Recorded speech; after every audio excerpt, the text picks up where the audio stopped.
അപ്പോൾ നമ്മളുടെ ആവോലി മീൻ എങ്ങനെയാണ് പെട്ടെന്ന് ക്ലീൻ ചെയ്യുന്നത്, അതിലധികം വേസ്റ്റേജ് ഒന്നും ഇല്ലാതെ ക്ലീൻ ചെയ്യുന്നതെന്ന് വെച്ചാൽ ഇതുപോലെ തലയും വാലൊക്കെ ഇതുപോലെ കത്രിക ഉണ്ടെങ്കിൽ അതുകൊണ്ടൊന്ന് കട്ട് ചെയ്ത് എടുത്ത് മാറ്റി വയ്ക്കുക.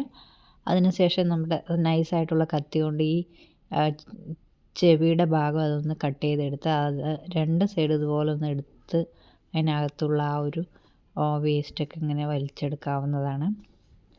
സാധാരണയായിട്ട് എടുക്കുന്ന സമയത്ത് ഒരുപാട് തലേൻ്റെ അവിടെ നിന്നൊക്കെ വേസ്റ്റൊക്കെ പോകാറുള്ളതാണ്. അപ്പോൾ ഇതിങ്ങനെയാകുമ്പോൾ ആ കറുത്തൊരു ഭാഗമൊക്കെ മാറിക്കിട്ടും. ഉപ്പിട്ട് നല്ലപോലെ ഒന്ന് കഴുകിയെടുക്കാം.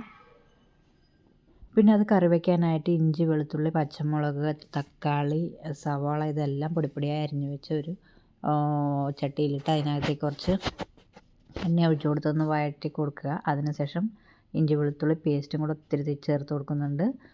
പിന്നെ 1 സ്പൂണ് മല്ലിപ്പൊടി, 2.5 സ്പൂണ് മുളക് പൊടി, നല്ല എരിവുള്ള മുളക് പൊടി, നല്ല കളറും കൂടെ ഉള്ള രണ്ടും കൂടെ മിക്സായിട്ടുള്ളൊരു മുളക് പൊടി, പിന്നെ ഒരു 1/4 സ്പൂണോളം മഞ്ഞൾപ്പൊടിയും കൂടി ചേർത്ത് കൊടുത്ത് നല്ലപോലെ ഒന്ന് വഴറ്റിയെടുക്കാം.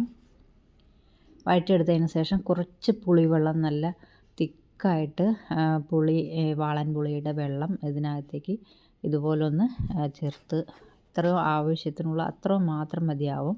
പിന്നെ നമ്മൾ ഈ മീൻ വറുക്കാനുള്ള വരഞ്ഞ് വെച്ചിരിക്കുന്ന മീനെടുത്ത് ഇതിനകത്തേക്ക് വെച്ച് കൊടുക്കുന്നുണ്ട്. എണ്ണയില്ലാതെ തന്നെ നമ്മൾ വറുത്തെടുക്കുന്ന ആ ഒരു ടേസ്റ്റാണ് നമ്മൾക്ക് ഈ മീൻ കുറച്ച് ഗ്രേവി പോലെ നമ്മൾക്ക് കിട്ടും. അപ്പോൾ നല്ല ടേസ്റ്റി ആയിട്ടുള്ള മീൻ വരച്ചത് റെഡി ആയിട്ടുണ്ട്. അപ്പോൾ ഈ വീഡിയോ ഇഷ്ടമായി ലൈക്ക് ചെയ്യുക, ഷെയർ ചെയ്യുക, സബ്സ്ക്രൈബ് ചെയ്യുക.